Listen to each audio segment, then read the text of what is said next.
Hi, today we're going to talk about Buxus blight and downy mildew. Two common problems when it's wet and warm. So that's during spring season and again possibly in autumn if you get a wet autumn. So some of the symptoms are quite difficult to understand, but I have the perfect example here. I have a lovely big magnificent Buxus hedge which looks perfectly healthy. But inside, Buxus blight has started. So Buxus blight is a fungal disease that causes your leaves to drop off, and if it's not halted and eradicated, it will actually kill your Buxus completely. Now, a couple of years ago we had some really bad Buxus blight on this particular hedge, and we had to cut it back very hard so that we could get the spray right inside. And as you can see, inside the hedge is quite bare, and in here where it's thick and close and there's no air movement, the blight is really set in. Whereas on the outside of the hedge, where there is air movement and the light and the wind can get at it, it's quite healthy. So that is a sure sign that you've got blight in your Buxus. So it's very important that you get onto it as soon as you've noticed any signs that look anything like this. Luckily there is a product that fixes this called Buxus Blight Fighter, so it's not hard to remember, is it? A couple of years ago when we had really bad blight in this same hedge, the same spot, we brought it down to this high.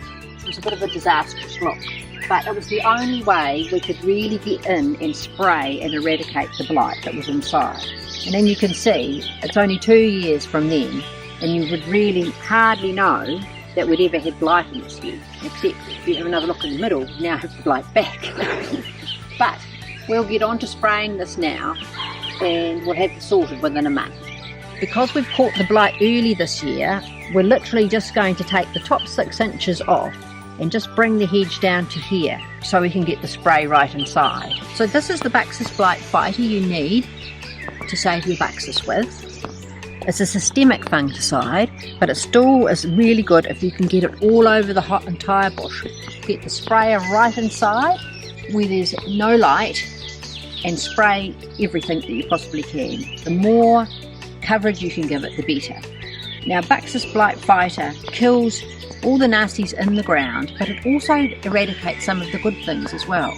So when I'm spraying for Buxus blight, I add in to my sprayer the organic root grow, and that puts back all the goodies into the soil. And I also add in the Biopower seaweed flake. It's made from a North Atlantic harvested seaweed, and it's got lots more nutrients in it than any other seaweed in the world. So when you're spraying, you can put all 3 of these ingredients together. You can knock off the Buxus blight, feed the soil and feed the foliage at the same time.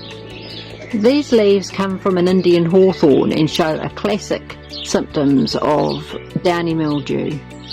And these would look pretty much exactly the same if it was on a rose.